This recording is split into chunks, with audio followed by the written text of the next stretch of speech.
Welcome in to Kickin' It. This is, there's not much to talk about today. We didn't really have much between last episode and this episode. There was, we talk about spring practice, what is happening with the defensive ends. Is Ike Ezeagu going to work his way into the starting lineup? I mean, that's the real stuff that we're going to talk about today. Who has the best jump shot on the football team, as you could see from the social media posting? Colby Cratch. Wouldn't trust him for a 3. What? Shocking. A linebacker with a lot of shoulders? Very strong. Over the hoop. Not good. You know, was it who didn't shoot over the hoop?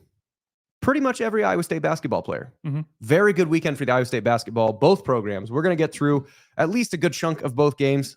We also will sprinkle in some wrestling in here too, because there was a really good weekend and it still could have been better. Like that's the where I would say wrestling left it off at. We are brought to you as always by Kelderman Manufacturing. If you need laser cutting, if you need any specific machinery that is done, if you want to upgrade your grill, RV, camper, trailer, anything else that has machinery that needs cut, Kelderman Manufacturing, Kelderman.com. We're going to start, Grant, chronologically, because there really isn't, there's no good way to get going to it. Iowa State whoops the pants off of Jackrabbits on Thursday, and that kicked off just a terrific weekend. Yeah, no, it really was. Couldn't have gotten much better than that. I mean, Iowa State's won both of their first 2 games. I know we're just going to talk about South Dakota State first, but by double digits. You know, the game couldn't have started much better. They started 9 for 9, and we're like, oh, they're not gonna miss. Mom Chilovich was really hitting the shot. We'll talk. Okay, for a second, I want to give. So Avery Johnson was doing the color. Was one of the 2 that was doing the color. I forget what the woman's name is. She was fine. Avery Johnson gives me. I don't like Avery Johnson. It seems he sounded like he was like just winging it. A video game commentator. Just like sense? some stock stuff. Like great shot from the corner. There he is, and like it just wasn't. I don't know. He just for seemed, 2. He just seemed like slightly unprepared. But in their defense, so like the part that I can get is like the Momchilovich part, which I'm sure everybody was irritated. Like we know that it's wrong because we as Iowa State, the Iowa State populace know how these names should be pronounced. I'm sure that like when you watch neutral games and you're watching like in a basketball game, you watch like a UConn versus Marquette. Like you don't know how those names should be pronounced. So you're just going to take what the announcers say for truth. And so like you would assume that you kind of just know that like there's going to be a mispronunciation at some point in there. You just don't catch it because it's not Iowa State. So I get it. The Momchilovich part, they have a pronunciation guide in front of them, but they also did 2 games with 4 teams that have 13 people on them apiece, like their staff and whatever. The one that's not really that like I can't get is the Otzelberger that they talked about. It was just Otzelberger. It wasn't even in a second. Like there wasn't even an L. It was Otzelberger, and then like Candace Parker. And again, I don't fault Candace Parker because like she was going, I'm looking at this name for maybe the first or second time. The job he's doing is really good. I like the way their team plays. And she goes, Otzelberger, is that right? And then here's the problem. Nobody else said Otzelberger. And then she just would have gone, got it, Otzelberger, and then moved on, especially Seth Davis. Like, well, Jay Wright just goes, yep, you got it. Yeah. Jay Wright called the game for Iowa State this year. And so did Seth Davis. Like, he didn't call the game, but Seth Davis was the pregame for Iowa State. Like, come on. Like, that one is if Candace Parker was legit asking for help. Like, is this the right pronunciation? Please help me. Correct me if I'm wrong. And the rest of the staff was like, yep, you got it. Yeah, no. Nailed it. Yep. Otzabagi, Boonzaburger, Stingabongaball. Got it. Shoot the shooty hoops. I think with the Momchilovich thing, though, is that I don't think any of the announcers wanted to say his last name. And then when someone finally did, they're like, yes, we're rolling with that. We're just going to go with that one. Whatever it is, like that one. It did seem like the first time that they said it, they like kind of paused before. I don't remember. Well, I was like looking at it, they're like, yep. I think the first shot he hit, they didn't say anything. They're just like, for 3. Like they didn't say Milan. They just didn't say anything. So I think they kind of were going to pronounce it and then realized, oh, I don't know how to say this. Didn't say anything. And then they realized in between shots that you got to figure out how to say this. Well, and here's the thing too, like, so my wife is an English journalism double major. And so she understands like the upside down E with a line and whatever, like those, the phonetics, she actually knows what those means. I don't. And so I think what the SIDs, so the sports information directors, they put together the pronunciation guides, which then accompany what the announcer's call sheet would be. So like you would put, I don't know how you do it for basketball, but you put your starting five and maybe you organize them by guards and by centers, or like starting five and backups or whatever. But the pronunciation guides, they don't do the pronunciation guides with like the upside down E and like the umlauts and the whatever. They literally, like the Momchilovich one would be MOM-CHILL in all caps to indicate that that's where the emphasis is. And then maybe a UH and then VICH. Momchilovich, like that, or Veach, it'd be VEECH. But like you would literally just spell it out in syllables and put the capital. So like all you have to do is just look at it and make sure that you have on your call sheet the pronunciation guide, and they just, and whatever's in caps, there's the emphasis. Shout that. Momchilovich. They're putting them fastest on the wrong syllable, so they were. Yeah. Anyway, but Iowa State won that really handily. We got a really crazy. That was a 4-minute detour. Yeah, but pronunciation. Momchilovich killed it. I mean, that's the game. That was his best game this year. Something we've all kind of expected. And I'm glad that he was hunting a shot. I've been saying for so long. He was hunting his shots. He got up 15, I think, shots that game. That's what he needs to be shooting. I mean, he is our best shooter. Other than Kurt and him are both, but Momchilovich is 6'8", 6'9". Yeah. So it doesn't matter who's guarding him. He can always get that shot off. Yeah, and he's such an interesting mismatch because, yeah, if he has someone smaller, he can back him down. He can hit that nasty fadeaway. The baby Dirk. Yeah, if he has someone bigger, he can shoot the three. I mean, he's nasty. And so that the South Dakota State game, I think the thing that was interesting to me is the expression, "Don't get in the mud with a pig because you get covered in shit and they love it." South Dakota State in the first 5 minutes, they got punched in the face. Like they didn't expect it. It was a huge Iowa State crowd. We kind of called that though. You're not gonna, you can't practice against this you defense. Can't simulate that. Now, granted, well, we'll get to the Washington State in a second, but like right away they got punched in the face, and then they managed to kind of scrap themselves out of it. And you can tell that they were sort of like feeling it, just as on a human level. Like you managed to grind yourself back into it. You got yourself back into the game. They shot well. They defended well. They took care of the ball for the back half of the first half. And Iowa State also was pretty sloppy in the back half of the first, like the last 10 minutes of the first half of that first game. They were pretty sloppy. And then in this, that over halftime, Henderson and the staff were trying to implore them to be physical, to continue being physical. And they were feeling themselves already. And they weren't necessarily like cheap shots, but they were the kind of things. They were a scrappy team. Yeah. But the entire game though. The start of the second half, they were starting to take some things that, like, they're not illegal and it's not anything that's going to get fouled, but it's sort of like as you're walking in and out of an elevator and a person doesn't like move their shoulder to kind of accommodate your space, to just walk through your shoulder. You're just looking at me like, that was kind of a dick. Why'd you do that? Dude, come on. Like it was that kind of stuff. Yep. Don't get in the mud with a pig because you get covered in shit and they love it. Don't start a physical fight with Iowa State, because that's what Iowa State does. The whole season has been fist fight and pushing around and fist fight and pushing around and fist fight and pushing around. And South Dakota State just jumped into that mud. And from that point forward, when they started doing that, from that point forward, game over. And that's what Keyshawn kind of said too. He's like, they were awfully quiet and they kind of got back to it and they were within 4 points. And then they started chirping. And then Apple for South Dakota State, like clothesline, hugged Keyshawn. Keyshawn kind of gave him a look like, yeah, okay, well, we're doing this. Yep, it's going down. From that point on, I think Iowa State went on a 12-0 run, and it was over from there. Yeah, the interesting thing, so about that point generally, because it also happened in the Washington State game, which was like, it wasn't as chippy, but like in the Washington State game, they're longer. Obviously, there's the tallest team in the tournament. They're second tallest team in the NCAAs. In Washington State, they had I really like the way that they schemed up what Iowa State was doing, because the main thing that causes problems is the ball screen defense that Iowa State plays. Is you bring somebody back to the ball, and so Machine Gun Mahoney, you can correct me here on the basketball terminology.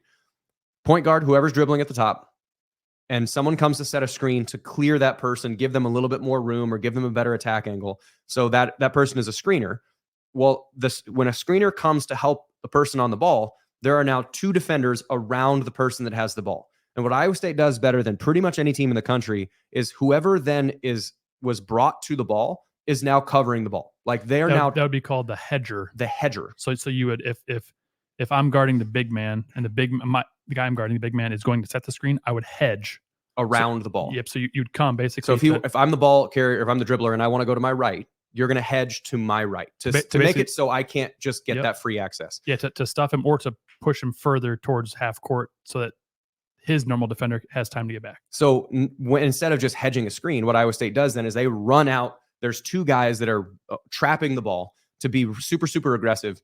And so I was talking with, I don't remember if I mentioned it the last one. I did KXNO last week, and Adam Emenecker was a Drake basketball player, the one that was the sandwich named after him. He was saying the thing that Iowa State does better than anybody else is that they get back from being, quote, out of position to being back in position so fast. The defensive rotations are nuts. And so like they go from, so if Hassan Ward is going to be showing on that screen, he's hedging the screener and then gets out in front of whoever is going to be doing that. And then Taman or Keyshawn or whoever's on the ball, there's a trap. And then you'd think that as you pass it out, okay, well, if there's two on the guy who has the ball, there's one person who's unguarded elsewhere. But they reset their position so quickly that it's really hard to do. So that's what Iowa State does really, really well. And what Washington State did is they just didn't bring any ball screens. They basically then, all of their actions, their passes, whoever they were passing it off to, they wanted to keep the floor totally spaced. And if they did change positions, they were like screening away from the ball. They were trying to get that Rice to have a little bit more free lanes, but they weren't bringing it up to like, they did zero ball screens. So it's basically just one-on-one. Like at a certain point, it was just one-on-one. That Rice guy was good. He was quick too. Yeah. He was good. And so for a while, it took Iowa State a little bit to kind of like get a handle on how the game was going to be played because they didn't have that hedge ball screen to be able to jump into it. And then they were like, oh, this is just street ball? This is one-on-one? All right, cool. Let's do this. Mm-hmm. And then it just became press the ball. I'm going to get up in your shirt and just make you feel me. And like, you have to understand that you can't just like, Rice tried to break down Taman 5 different times and it didn't work. That's not going to work. Yeah. Taman was in front of him the entire time. So like it was in the South Dakota State game, it was when they started trying to throw some like chippy elbows. And when in the Washington State game, the physicality came when it essentially was declared that we're playing this game one-on-one. And Iowa State had to then rise to the challenge of essentially playing one-on-one basketball. And they were like, all right, let's play one-on-one. Let's go back to let's go to the park and just get the rusty old rim that doesn't bounce. And we're going to play one-on-one. And Iowa State's defenders, they're all, you'll see Taman guarding a center, Keyshawn guarding a point guard. If they switch at some point, all 5 of Iowa State's players on the court can guard all 5 positions. Like they're all, for the most part, like you wouldn't want to leave Taman on the center much. But but they're all comfortable-ish to covering any positions. Like if you want to go one-on-one, like okay, like no matter who you get switched to, Iowa State's got someone who's gonna probably lock you down. Yeah, and especially guys like Hassan Ward or Demarion Watson, who's able to come in and like Watson is sort of when the ball gets a little stuck when he's on the offensive end when he's on the floor, but he's so good defensively that like I think looking into Illinois, there are going to be times I think Demarion Watson's going to play a decent amount of minutes because I don't know the name of the guy. He's kind of got a little fro puff. He's like 6'10" but he's a shooter. Who am I thinking of? It's not Shannon. It's the guy it's their 3. Who is this? Coleman Hawkins. Yes, Coleman Hawkins. Yeah, Coleman so Hawkins. Coleman Hawkins, that's going to be a tough matchup because he's faster than Trey King and he's 6'10". He's 6'10", but he's more athletic than like Milan. And so Milan might have a little bit of trouble, although Milan's been really good at staying connected with the defender. But Demarion, that's his dude. Like that is a great matchup defensively for Demarion Watson if they get to the point where if Hawkins starts going off and Milan or Trey can't keep up or can't whatever, Demarion Watson might get a lot of minutes because of stuff like that. They're like guard all 5 positions and we're going to match this guy up over here. Yeah. Illinois they're also pretty tall too. And we can talk about them in a little bit, but they're not quite as tall as Washington State, but they've got, a few guys that are pretty tall in their starting lineup that they play quite a bit. So it'll be a fun matchup. The South Dakota State game, to go back to that first one, the other thing that was interesting about that matchup is, and even loop Washington State into this too, did it not feel like the games, one, no one ever got rattled, good or bad, and also it didn't feel this is the first Sweet 16 game that I can remember that you were watching it going, yeah, you should win. I didn't think either game was in question. I mean, I felt like Iowa State kind of started off sleepy versus Washington State. Like they looked almost hungover, if you will. But I never thought Washington State was going to win. I always thought Iowa State was in control. They were just taking the punches, and they had more endurance in the end. And I think just the other part of it is that the temperament of the team was that, cool, we won this game, let's move on. Yep. Versus last time they won a Sweet 16 game was that, the LSU Tyrese Hunter shot from 38 feet away. That was really cool. And the one before that, they beat, was Arkansas Little Rock with Mariel Shayok. Was that the last Sweet 16 game? Prom's first year? Yeah, I think and then before that was the Niang broken foot, which that was really cool. But like when the Shayok year, they win, and then they're going playing the number 1 seed Virginia. You're like, well, that sucks. And then the year before that, the last time before that was when George broke his foot, and it sort of felt hopeless after that. And then it was like, well, this game is over. It doesn't matter anyway. You're going to maybe be able to beat UConn and in the Garden. And like it never felt like, it felt like the Sweet 16, they were cool with that being the end. Yep. That they were just playing with house money at that point, which I feel like if the women were to have won against Stanford, you're feeling kind of the same way. Like, we just beat the number 2 seed there at their place. Hell of a game.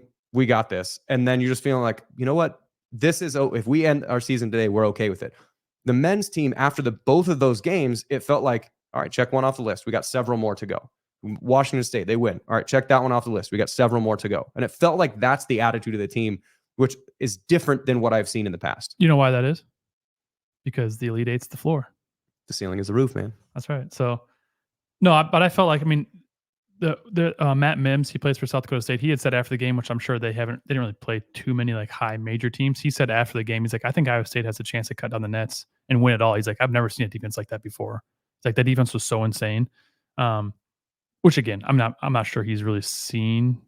I'm not trying to discredit South Dakota State, but I'm not sure he's really seen any like high level teams. But that's pretty big praise to come from someone who, he's a 4th or 5th year senior. He's a 6th year senior. Is he? I mean, he's a 6th year senior. So he's played some teams, and for him to say I've never seen I've never played against a defense like that before, that's saying something. Yeah, I think the thing that's nice going into this. So I was going to transition to Illinois, but we didn't really talk much about the Washington State game. The Washington State game, and I'll also pair the women's Maryland game with this. I was actually really comfortable with the first half of both of those games. Like statistically. Now, granted, Iowa State down 20 with the women's game. Don't love that. Don't love that you're down 20. But in I thought it was $5 on it. I said, these girls got some dog in them. I think they're come back. They did. Good for you. The Washington State game, Iowa State started like 2 for 15 or 2 for 13 or something like that. Basically the complete opposite of how they started versus South Dakota State. Well, and then in the women's game, Maryland was shooting 87% from the floor for the better part of the first half. Statistically speaking, that's not going to stand. Where You'd win a lot of games if it did. Yeah. Iowa State's not going to shoot 12% from the floor or whatever it is, and Maryland's not going to shoot 87%. So Rebecca Lobo at halftime of the Maryland game, I mean, I think she's really good. Rebecca Lobo obviously she's a great player, but is really great in studio. And she was saying that, like, I don't know if this is sustainable, where you're making, because that gal, I don't remember the name, the center, the post player for Maryland, who had made 13 threes all year, makes 7 of them in the game, was 5 for 5 in the first half, and then went 6 for 6, hit her first one in the third quarter. Like, okay, like that's not statistically going to hold. So when I was watching that game, you knew that at some point Iowa State was going to return up to their average because they shot like garbage, and Maryland was going to come down from theirs.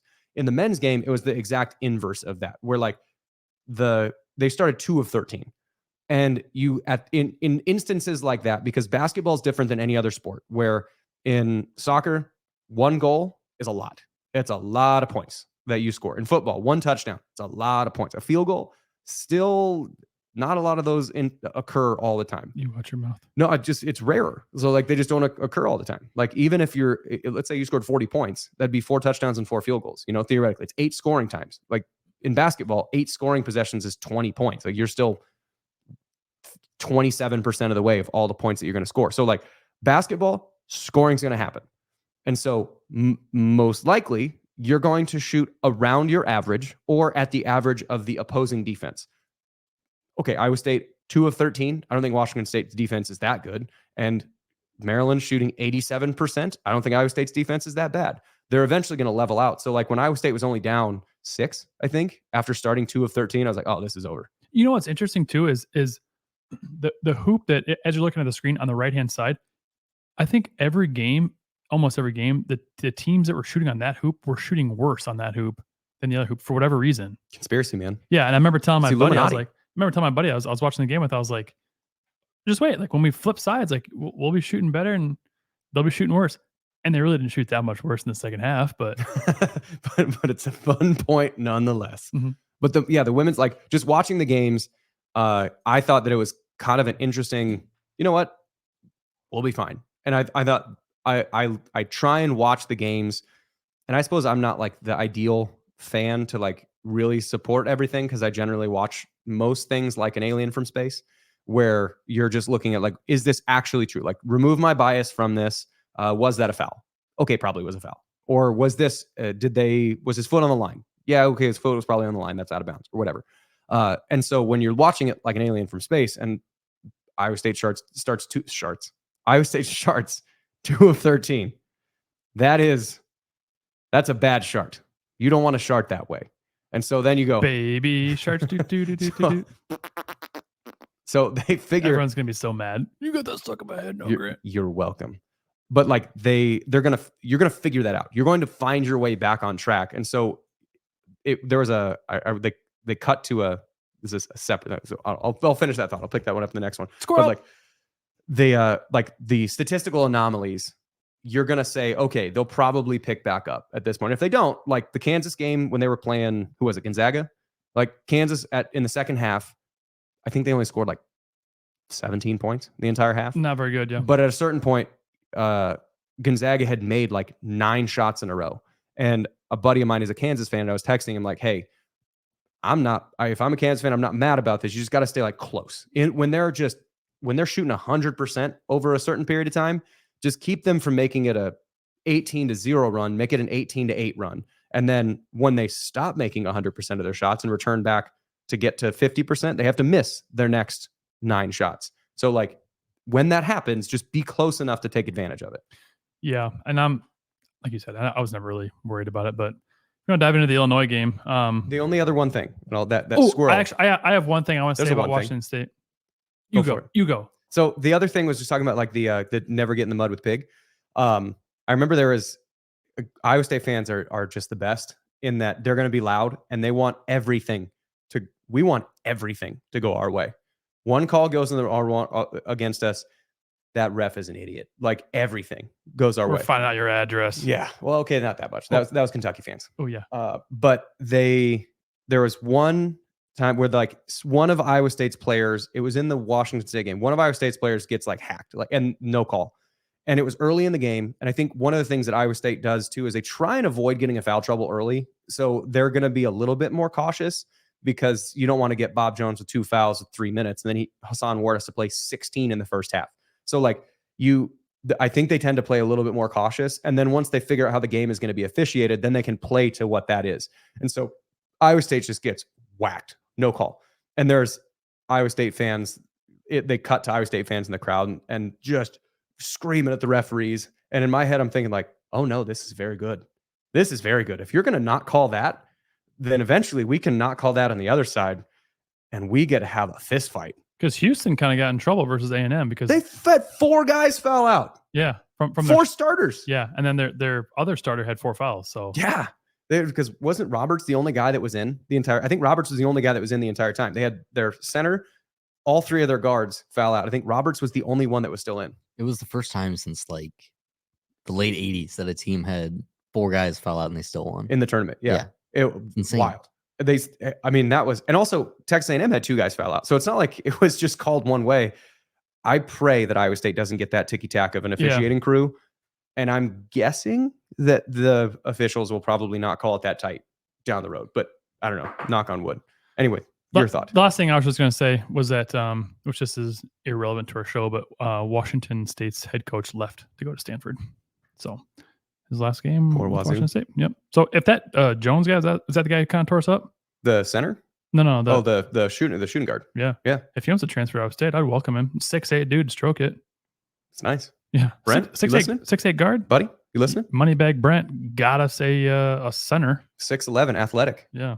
Go with JT Rock. That's right. Nice little compliment. Illinois. Yeah. So I've listened to a couple of Illinois podcasts, and everything I've listened to is basically they are sharpied Illinois to play versus UConn. They're not giving Iowa State a chance at all. Well, why would they? It's an Illinois. I mean, we're not. I wouldn't say like Illinois is going to win. But I'm saying like so. This one Illinois podcast that I listened to, they're saying they don't think Iowa State can slow them down. That Iowa State can't score. We can't keep up. Illinois' defense is terrible.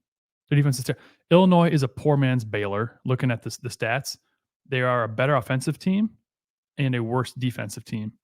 So in my mind, they're a poor man's Baylor. But they were comparing Iowa State to Duquesne. They were just saying, Iowa State is basically the same as Duquesne. Like Duquesne hangs their head on defense, and we just torched them. I'm like, you're comparing Iowa State to Duquesne. So they couldn't believe, they couldn't believe that Iowa State's favored. And this one guy the podcast I listened to was saying, listen, Terrence Shannon's good. They were all mad that he got gypped, wasn't on an All-American team. Well, he wasn't on an All-American team because he was gone for a lot of the season. Yeah, with legal troubles. Correct. Yeah. And so they're saying that, Terrence Shannon's the second best player in the country behind Dalton Connect. And he's a good player, but second best in the country. Let's pump the brakes hard right there. So I don't know. He did drop 40 in the first round against Morehead State. True. So, I mean, I just want to look at the last month of teams that Illinois has beaten. I'm not sold on. So Illinois hasn't. So to be fair, I'm just going to play devil's advocate because I think they are good, but I'm not. Yeah, sold. It feels like there's a middle ground somewhere, but they haven't lost in like a month in the games they've played. However, the teams that they have played have not really hit the ceiling of quality. Right. So, and I'll just go through their last, 12 games or so. So in the tournament, they've played Duquesne and Morehead State, two, either won their conference or at-large teams that I don't know what conferences they're in, to be honest, but whatever. Duquesne had a nice upset win. They beat Wisconsin in the Big Ten championship game. I'm not sold on Wisconsin. Wisconsin got the brakes beat off them by James Madison. So they lost to James Madison by 11, and then James Madison wanted to lose to Duke, who's good, by 38. So it's like, okay, how good is Wisconsin? Not sold. They also beat Nebraska in the Big Ten tournament, which they had a nice season, but they got bounced in the first round by A&M, solid team. Ohio State was a game prior to that. They don't even have a head coach. I think they fired their head coach. Prior to that, they played Iowa. Their booty cheeks got bounced in the second round of the NIT. Prior to that, they lost to Purdue at home. Prior to that, they beat Wisconsin again. I already talked about them. Prior to that, they lost to Minnesota by 12. They beat Minnesota, but Minnesota lost in the second round of the NIT after barely beating a bad sub-500 Baylor team. Iowa again. And then the last game I'll go back to is them losing to Penn State, who is a sub-500 team. So they've beaten up on bad teams. When they've played the tournament teams, they've won against kind of the lower level tournament teams, but they haven't played against a higher level team. When they did, they lost to Purdue. The thing that's interesting about them, and this is only watching them basically in the tournament, they don't. So Shannon is like a two guard. Like he's not really. He's a 6'6". He's 6'6", so he's kind of between. He's like a 2 or 3, but he's a two guard. They don't have like a true ball dominant point guard. They don't, and that is not a recipe for success against Iowa State, because the thing that you need to have, and now granted, they can score because Hawkins and Shannon, between those two, I bet they're averaging 40 points a game. Well, and they got Marcus Damask, who he's a Southern Illinois grad. This is his first year with Illinois. He's had a good last few games. He's a big guy. Then they also have Dane Danja, who comes off the bench, a Baylor transfer who is going to be a starter for them next year, who's also pretty solid, having a good tournament so far. But they don't have a one. Their bigs are talented, but they're outside of Shannon. Their guards are very just okay, and they don't have like a true point guard. And so the thing that's interesting is, to me, this is everything in the NCAA tournament's all about matchups. And like the way that Duquesne plays is you want to force someone off the 3-point line, and Duquesne against BYU held them to shooting poorly from 3. Well, they beat BYU because BYU relies so heavily on the 3, but they were really good at defending that. Illinois is a drive to the basket style team with Shannon and Hawkins. Hawkins is more of a shooter, but he can post up because he's 6'10". But Shannon is a get downhill. He's very much like Keyshawn Gilbert. He's like Keyshawn Gilbert 2.0. And that type of offensive skill is very bad against Duquesne. So it's all about a matchup. Well, this matchup for Iowa State, it's going to be more like a better, like Baylor. It's going to be like playing Baylor, where they have some length, but like Ray J. Dennis is the point guard for Baylor, but he's more of like a shooting guard. He's not a true assist guy, versus playing a team like Houston, because that's the first one that comes to mind, of having a true point guard, or even Washington State with Rice being a true point guard. Yep. Every time we go up the court, the ball goes to that guy. Taman is a true point guard. Keyshawn helps him. Kurt Jones helps him, but Taman is a point guard. And the thing with that is that you then have a guy, and especially if that guy can be really good at possessing the ball, that's when you can start to pick apart Iowa State. Where Houston, especially when that was at Houston, Jamal Shedd got to do whatever he wanted because he knows exactly how to get to where he needs to go. A team like a Baylor, who has Jacoby Walter, and it has again Ray J. Dennis, and it has guys like Bridges, who are all good guards, or Bridges is sort of like a combo forward. You have good guards, but there's no one guy that's going to be ball dominant. I'm going to be the one that's running the screens. I'm going to be the one that's facilitating, getting the hockey assist to get it to somebody when the double team happens. I think that Iowa State's going to have the opportunity to force a ton of turnovers. Well, so talking on that, they don't turn the ball over much. Well, neither did Iowa, and neither did Baylor. Yeah. So they average like 7 to 12 turnovers. But they also, when they lost to Penn State was pressing them for a lot of the game and didn't have like too many turnovers, but they didn't handle like up in your jock pressure very well, which I think Iowa State's probably going to do to them. So in my opinion, I think this is going to be a Keyshawn Gilbert game. I think Keyshawn will probably guard Terrence Shannon. And I also think Keyshawn's going to be too quick. I think Keyshawn's going to have his way driving to the basket. And I would imagine Shannon is then, I don't know necessarily, I haven't paid attention to Illinois' defense too much, but I would imagine Shannon's probably going to be their best on-ball defender because of his length. I don't know exactly, but if you have like the guy that Keyshawn is going against has gotten in foul trouble every game because his main source of offense is putting his shoulder down, getting an angle, and forcing you either to get out of the way or or commit a foul. Like, there's your choices because he's so good at changing tempo, that like long Euro step that he has, a jump stop. Like, he's going to be really good at getting you in foul trouble. So if Terrence Shannon is going to be on the ball against Keyshawn Gilbert, you're going to have a lot of trouble staying out of foul trouble. And if he's going to stay out of foul trouble, then okay, well, you can start to advance, and your Iowa State's going to score because Keyshawn can get to the basket. And then on the other side, you have to overcome Iowa State's defense, which Iowa State's defense should presumably, Illinois is going to score. Like, this game isn't going to be in the 50s. But if you're not going to be able to play defense to match what Iowa State's defense is because you're trying to stay out of foul trouble against drivers, that also doesn't bode well because you're not going to shoot at your average of scoring against Iowa State's defense. And if you're going to allow Iowa State to exceed their average, then that bodes well for Iowa State. So to me, it feels like this is a game that could be rife for turnovers. I mean, is it possible that Illinois wins? Sure, it is. Yeah. It's within 1.5 points or 2.5 points. Like, it's a 2-3 matchup in the NCAA tournament, the Sweet 16. Either team could win. But it feels like this is a matchup that is better for Iowa State than Washington State is because Washington State has a true point guard. Illinois doesn't. Yeah, and I don't know. I probably sound drunk on the Iowa State Kool-Aid, but I'm really confident that Iowa State will be able to take them out of the game plan. And they'll be able to dictate the game. Because I think Illinois wants to get up and go, but they also like to get into the paint and score. And I think Iowa State, because they double team on the block, they double team the bigs. When you get to kind of the baseline there, I haven't really seen too many teams that do that or do it as efficiently as Iowa State, where they they rotate guys around and they really make you find the next guy and they make you skip that pass where you see a lot of interceptions happen. I'm drunk on the Kool-Aid, but I'm confident. Iowa State's a 1.5 point favorite right now as we're recording.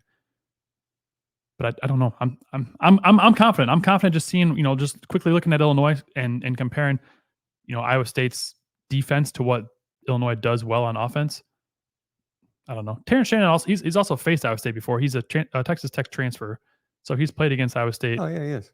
He's played against Iowa State 6 times, I think. I think he was there for 3 years. Didn't really do anything. Well, was that current with TJ?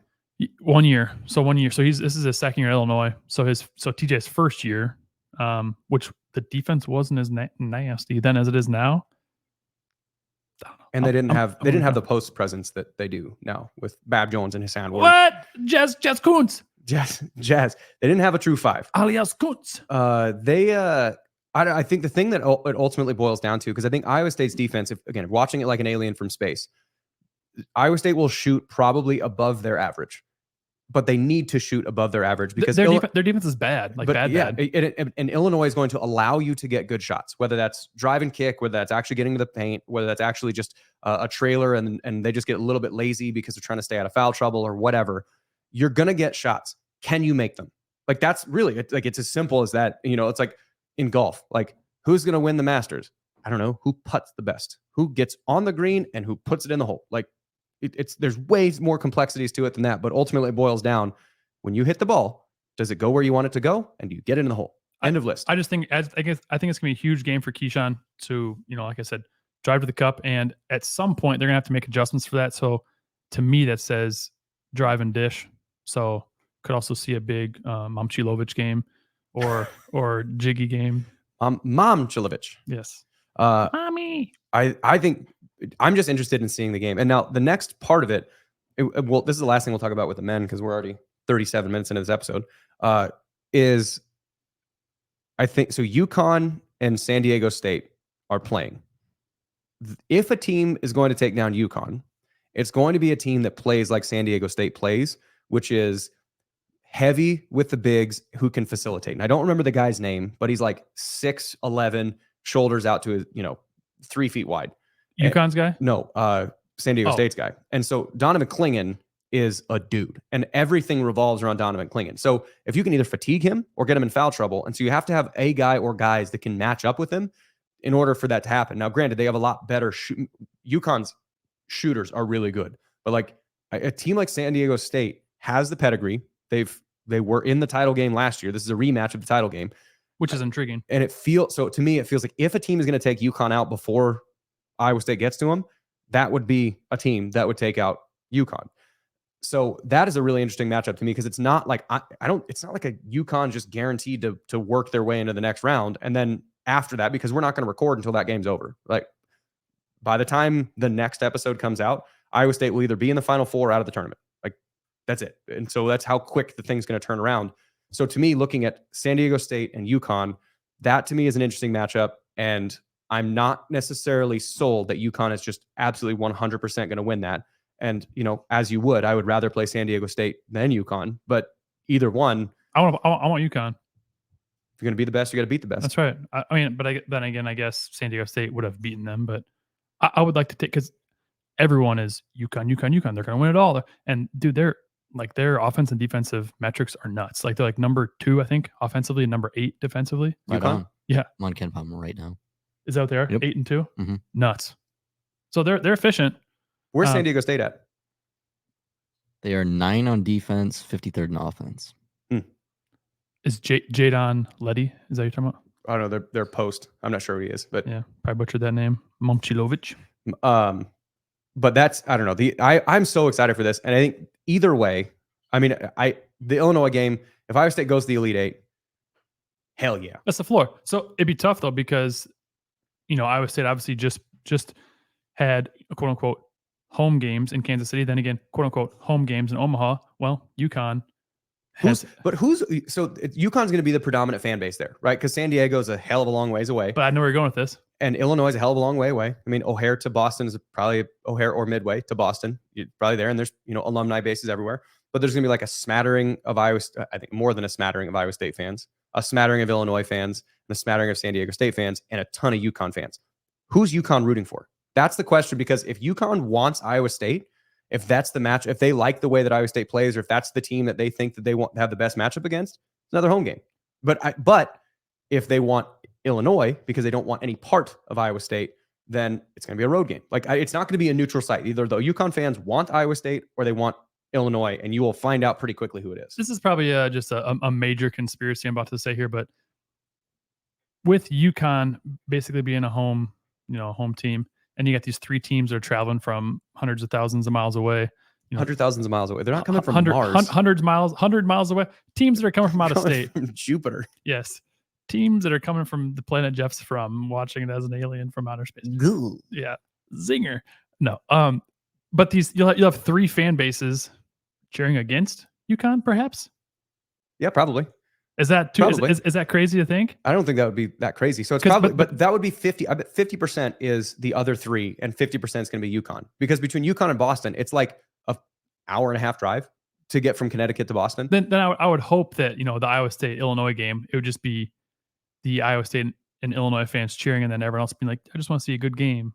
I think it'd be fun if the UConn fans wanted Iowa State, and then that's the matchup they wanted to get. Cool, man. They just root for them on the side. Yeah, this is gonna be fun. I mean, it should be a good matchup. I mean, Iowa State is very, very good on defense. Illinois is very, very good on offense. Something's got to give, Jeff. What's it going to be? There is one other thought that I was going to have.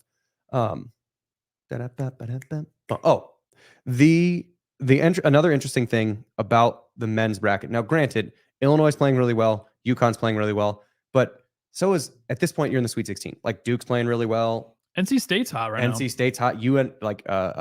Houston's playing really well. Like, North Carolina's playing really well. It's not like any one bracket is harder. Creighton, that game was fun. Purdue is playing really well. Like, Purdue they've risen to the challenge they were. So when a friend of mine named Clint, and I don't know if he listens to these or not, but Clint, very nice man. And he was having, we were just talking about like the Iowa State bracket before the whole thing started.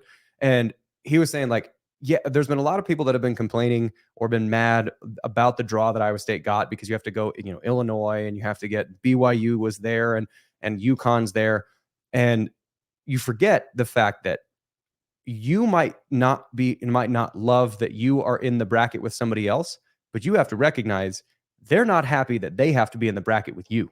Like, this is a fight. Like, no one wants Iowa State in their bracket, just because, like we talked about, you never get in the mud with the pig. Like, you don't want to be in a game with Iowa State because it's uncomfortable. Their defense is going to press you the entire game, and their offense is generally pretty efficient. And there's not one guy you can shut down to call it. You know, it's the old Hydra style where cut one head off and two more grow. So like, it's not the fact that I don't want to be in the bracket with you. It's that you don't want to be in the bracket with me. And that's what you have to live with. Did you see what Dan Hurley said? No. So he was like, after practice or something, one of the, I don't know what network it was, but they're like, oh, Dan, did you know that you guys are the early game on Thursday?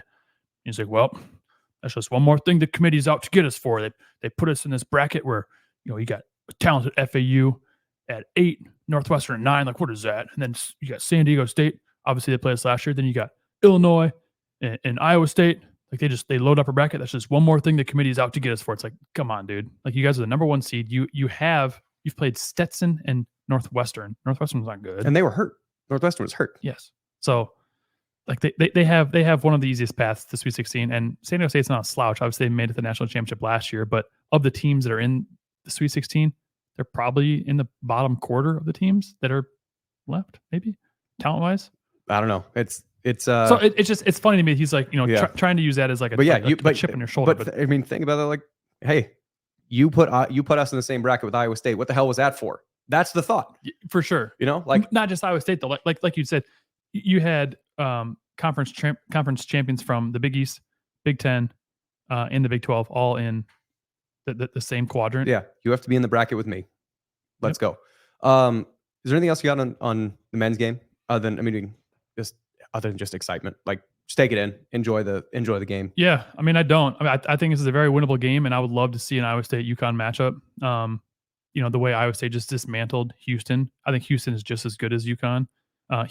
UConn's a different type of good, but I think it'd be an interesting matchup to see their styles. I'd love to see Rob Jones stuff cleaning him in a locker, and then say what's up to his mom. Bob Jones and Trey King would have to be great, because I mean, Hassan would draw that assignment too, and he would have to it'd be less like pure physical wrestling match, more athletic, trying to keep you deny and run him around and whatever.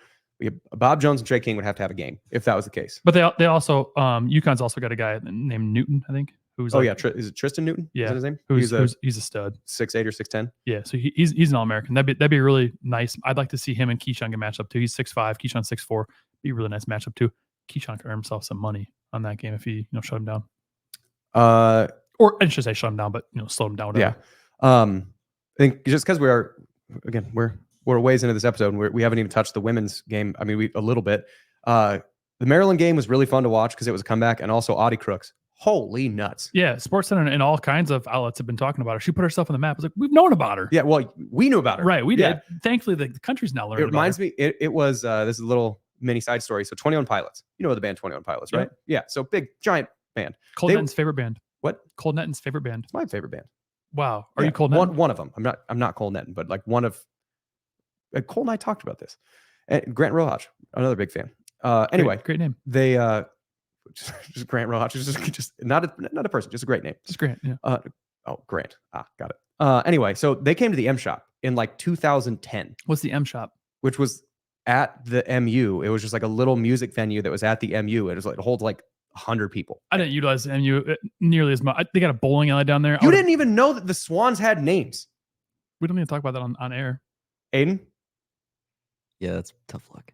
you didn't even know the Swans had names. My wife told me that. And I was like, I'm gonna bring that to the podcast. And then when you guys said, yeah, I knew about this, I was like, wow, I am not a very good, loyal Cyclone. Yeah, the MU generally. One, let me finish the 21 Pilots story because I had tickets to go to the 21 Pilots, the M Shop, back in 2011. It was after their album Vessel came out, which is, for my money, my favorite. But anyway, but I couldn't go because I had to work. Wasn't able to get off of that. And then after that was their next album that came out, and they just blew up. And the next time they came back to Iowa was supposed to be for Visha. That got canceled. Rest in peace. And then after that is at Wells Fargo Arena. Oh, wow. And so I almost had M Shop tickets to 21 Pilots. But the thing, the reason I bring the story up is because it's a band that was like, I knew about them and I knew they were great 3 years before everybody else knew they were great. And now it's sort of like, this is cool. See how good this is? I knew about this. And that is Audie Crooks' 21 Pilots, that we've gotten to see it all year. That Cameron Brink and I forget the name, Kiki, forget what her last name is, for Stanford. She killed it. They showed her where she needs to improve for the next year. But until that, she's unstoppable. If she got her position and got that drop step in and was able to get her shoulders either square or like perpendicular to the basket to get that little baby hook, game over. And so against Maryland, they didn't have enough height. They didn't have enough mass. They didn't understand how to play her. She was able to absolutely wreck shop. And then it was, I think, for next year, actually good that Stanford was able to defend her in the way that they were, to show her where that counter needs to come from. Yep. You know, that's what I was going to say too, that bully ball is only going to get you so far. And so she needs to, maybe do a little up and under dipsy doodle, Milad. Zip it, boop, boop. Yeah, a little up and under skitty pop. So if she can, work on that. She needs a counter. Yeah. A counter or two that when you get that position, can you do something else with it? In high school, we had, you get it, you rip through, and we called it the Kevin McHale. You rip through, pump fake, go up, hit a little. It's great for the audio medium. Little Bob Jones. Great for the audio medium to just demonstrate what the rip through is. Left, rip through to the right, pump fake, back to your left shoulder, little baby hook. You can just see it. Machine Gun Mahoney. Machine Gun Mahoney. He had finesse too, though. Showing her that, if you're going to be in that position and there's someone with length that's just going to drape over like a willow tree, you're either going to get the call, and if you're not getting the call, what do you do? And so she was 18 for 20 against Maryland, and then 3 for 21 against Stanford because of that length. And I think when she did get open looks, she was expecting there not to be, which, another football reference, there were times when either high school or in college when there's a hole that was supposed to have a free safety in there, and you get the ball. And so you can't see past where the linebackers and linemen are. So my shoulder pads are at a level expecting a safety to be there. And then there wasn't a safety there. And I knocked myself over because I was expecting to hit someone to get bopped back up so then I could continue running to meet that contact with contact. Well, I was expecting him to be there, and I just tackled myself. Coach Pope would give me shit all the time for that. Well, Audie was the same thing. It feels like when there wasn't someone there, she was expecting someone to be there. She was seeing ghosts. So now how do you defend against that? So I think that's a huge advantage for next year. All right, here's what you got to work on. That reminds me of Texas A&M. I don't know what year it was, but Von Miller intentionally jumped the snap and then just was staring me in the face. Incredibly intimidated. And I shanked the next kick because I was seeing ghosts of Von Miller. Yeah. I was still cleaning up the poop out of my pants from him just breathing, his hot breath on my face. He's good at football. A big dude. He's a lot bigger when he's 3 inches from your face too. One thing I'll say too about the Stanford, what I'm gonna say might be controversial. Caitlin Clark and Cameron Brink, they both really go at the refs at times. I think if there was a men player to do what they are getting away with, he would get teed up. Probably, yeah. But I think in the way that they were officiating it, in the same way of the don't get in the mud with the pig, they weren't calling it on the other side either. When Iowa State was on offense, there were times when Audie put a shoulder into Brink and just knocked her into next week. And they didn't call it. And there were times when when Naidu got called for a foul, which was probably ticky-tack, kind of. But then she came over and was like pleading, like, what do you want me to do? And like sort of getting in the face of the referee. Not in the same way. Like Brink really took it to kind of higher level. She said F you to the ref. Yeah. Yeah. But like they were trying to not be in the way of that game. But they consistently were out of the way of both teams. But there was a call on Emily late in the game. There was they called a travel and it was not a travel. I think it's usually a travel does happen there where someone's getting it, getting the inbound pass. They're not looking where they're going and there's a defender there and they bump into the defender and then they travel. Well, she didn't. She got it and she dribbled.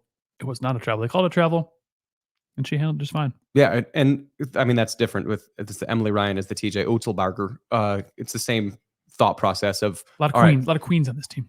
We got to handle our business. Let's keep moving. So I don't know. That she complained a lot to the officials, but I'm gonna say this too, that I think that Brinks thinks that she's hot snot on a silver platter and she's good, but in reality, she's kind of closer to a cold booger on a paper plate. That was the weirdest insult that I have heard in a long time. I've used it before. I use it for Kansas State fans. My mom used to say it all the time. That's a weird insult. That girl over there, she thinks she's hot snot on a silver platter. She's really just a cold booger on a paper plate. Yeah, you take that. Think about it. You think you're hot snot? No, you're just a cold, crusty booger. That's an insult. If you're on the playground, feel free. Take it. It's all yours. To transition from that. Addie Brown and Emily Ryan, just dogs. Absolute dogs. Because the girls have everyone except for Bellinger, Naidu coming back, right? Yeah, everybody except Bellinger and Du. And like, I'm sure there's going to be somebody somewhere else. Like what Bellinger is a dead eye 3-point shooter. So in the portal or in recruiting, you're going to want to find another dead eye 3-point shooter. And maybe Kelsey Donarski come back. Yeah, come on. But maybe Kelsey Jones kind of develops into that, or Ariana Jackson develops into that. But like somebody to be a dead eye shooter. But the team, and then also somebody that has length on defense. But Jalen Bristow had herself a game. Great game against Stanford. That was the best that she's played all year. And it's sort of like she kind of like ramped into it, where the entire year it was been kind of had to take a backseat just because of how Audie plays up, and then Bristow wants to she's at her best in transition, being able to run up and down and then play against the kind of more athletic forwards. And that's not the game with Audie that you're going to want to play, because she has to get post position. You got to get access to it, whatever. So the styles didn't line up exactly all the time.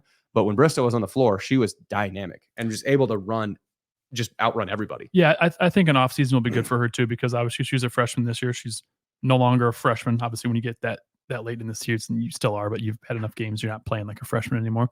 But I think an entire year under her belt, and then an entire offseason of being in the weight room, getting stronger, getting, working on moves that she knows she needs to do. Like you said with Audie, working on moves that she knows she needs to do to take her game to the next level next year. I think she could be a key player for us next year. And think about this. I mean, either theoretical potential lineups. You have Emily Ryan and say Ariana Jackson that are going to be your two guards. And then let's say you have Addie Brown and fill in the blank. Let's go. Let's say Jalen Bristow works her way into the starting lineup, and then Audie Crooks at post. Nice little lineup. All five can shoot. And probably the first three, your guards are going to be shooting 35, 38% on up from three. And then if Jalen Bristow can develop some type of like mid-range or shooting from behind the arc, like Audie, you can't leave anybody. So if you have four that can shoot and also four that can defend, because Addie Brown's a dog and Jalen Bristow, dog. So if you can have those four defenders, but also threats from out deep, that creates so much more room for Audie Crooks to be able to operate in, because you can't help off of anybody. And if you do help off of somebody, then they're going to be able to either hit the shot, or because someone's going to hit a closeout, be able to drive past them. Like this team next year, I think they're probably going to be starting like the top 15. Like I would be very, very surprised if they're not a preseason top 15 team. So we also have Alyssa Williams, who is sitting out this year as a transfer from LSU. Ooh. So she will be eligible next year. She's 6'2". It's probably forward. I don't know how good she is, but obviously LSU's not a slouch. So the fact that she was there, I'm sure she's pretty good or decent at least. So, this offseason is going to be fun. Like, just think about, I mean, regardless of what happens to the men you think about just where Iowa State athletically is. So we'll kind of end with this because we've already been rambling on for long enough. If you think about just this offseason, is this not the best offseason as a fan that we've had in a while? I mean, think about all specifically the four major sports that people care about that are going to tune in to listen to this podcast about. It's first is going to be football, followed closely by basketball, followed closely by women's basketball with a little bit of space, then some wrestling fans. Then you might have like the spare cross country fan or track fan here or there. Well, Iowa State if we're talking about cross country and track, they had a long jump national champion. So like distance running is always going to be good at Iowa State. So track, already good, great. But then let's talk about those like four major, the major sports that people care about. If we'll start from the bottom, from the end of this season and next year, Iowa State returns basically everybody that went to nationals, which they had 9 out of 10 weights qualify. Wrestling. They had 9 out of 10 weights qualify for nationals. The only one you lose, granted, it's David Carr, not great, but you get Paniro Johnson back. And maybe there's transfers, maybe somebody leaves, maybe somebody comes back, but Bastida is going to be the number one at heavyweight coming into next year. The guys are going to graduate out that are ahead of him. So he's going to probably replace Carr as that like guy that you expect to win the national title.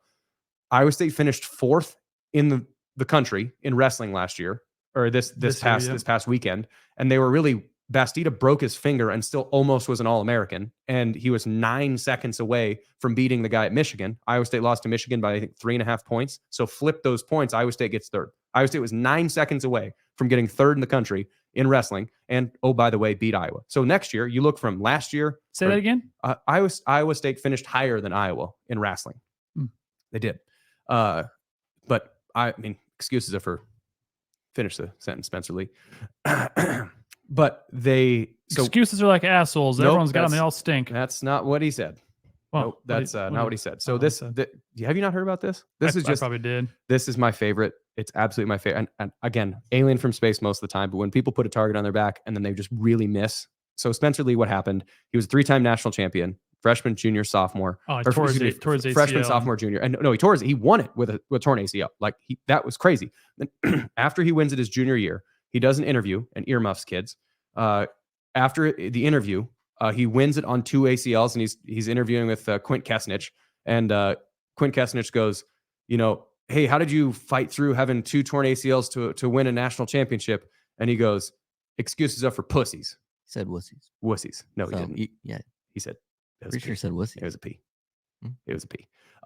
Anyway, then the next year, as a senior, he's going to close out the 4th time in a row. He loses in the quarters. Did he get those ACLs fixed? He did, but he was wrestling in the quarters, and he lost in the quarters. And you know what he did afterwards? Instead of wrestling his way back, because you still could have gotten 3rd. Instead of wrestling his way back, you know what he did? Oh, I'm gonna say he said he got hurt. He withdrew from all the rest of the matches, forfeited all the rest of them. Because excuses are for wusses. And so that was one of those things that like just you paint a target on your back. So anyway, he picked his ball up and ran home. Yep. So Mom! He did. He was, man, I lost. First time he ever lost, and then just quit afterwards. Good. Anyway, so Iowa State finished ahead of Iowa in wrestling. They finished 4th. They're 9 seconds away from finishing 3rd. So you look forward to next year. You return 8 out of 10 weights, 9 out of 10 qualifiers. Great.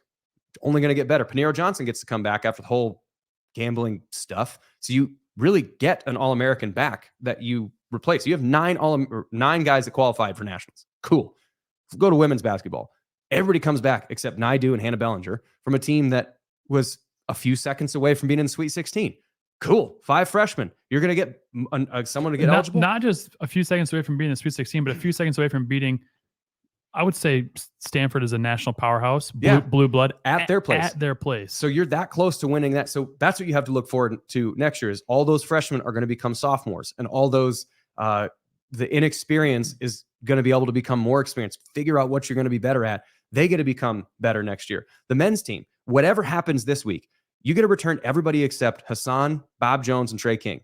And you just got a big transfer from Charlotte who's going to be able to replace one. You have multiple guys that are going to be able to do it. I don't know how JT Rock's going to be able to be. He might not be quite ready yet. There's probably not done in the transfer portal. But all the rest of the team comes back from a team that's at least in the Sweet 16. Probably, hopefully in the Elite Eight or the Final Four, or maybe even further. Who knows? Then the football team. Objectively, one of the top 5 to 7 teams in the conference that are going to potentially win the entire thing. And potentially, if you win the Big 12, you host a playoff game. That'd be cool. This next offseason, every single one of the major teams is probably going to be ranked inside the top 10 or 15. I don't know if Iowa State's going to be a preseason top 10 or 15. There'll be preseason top 25. So you're going to be a preseason top 25 team in every sport. The ones that people care about can legitimately make noise on a national level. And this is the first time probably ever that there's been that much symmetry across all of the programs. This is probably, I feel like this is the best time sports-wise to be a Cyclone ever. And not just that, but you look at all 4 coaches. I don't think Dresser's going anywhere. Finley's not going anywhere. Campbell's not going anywhere. And Otzelberger's not going anywhere. Otzelberger. Yeah. So, I mean, those coaches, did you see the Pates interview? Yeah. Yeah. I mean, sign me up to go play for that guy. Yes. Like it just, it's so much fun, regardless of what happens in the next week. Obviously, you want Iowa State to keep winning. I expect them to win. I mean, that's as a fan, looking at how the teams match up, I expect them to win at least one more. And I don't know, just this offseason is going to be really fun just because of, that you're going to be going into something good. You're not going to be like, man, I hope we win 6 games or I hope we make the tournament. It's going to be expectations to win the Big 12 in football, expectations to win the Big 12 in basketball, expectations to win the Big 12 in women's basketball, expectations to win the Big 12 in wrestling. Cool. I'll take that. And finish probably second at nationals in wrestling. Penn State's really good. They are really good. Penn State's really good. They just, I mean, you know what? Give me a big old jug of this Kool-Aid, Jeff. Let's get drunk on it. Let's get drunk on that Kool-Aid. I think, Aiden, you got anything else we're missing? I think you got it all. We got it all. That was the most scatterbrained version that we could recap this weekend. But if you're listening to this podcast, we're all scatterbrained. Yep. Not on meds. Probably should be. That's all I've got, though, Jeff. You got anything else? Sames. That's it. Enjoy the weekend, everybody. Yeah, it'll be fun. Like Jeff said, just enjoy the time. Whether Iowa State wins or loses, next time we will be back. I hope they're still playing, but if not, it's fun. This is a fun time. Boys are playing well, and that's all I've got. So thank you to all of our loyal listeners who are still listening. And as always, remember, adopt, don't shop.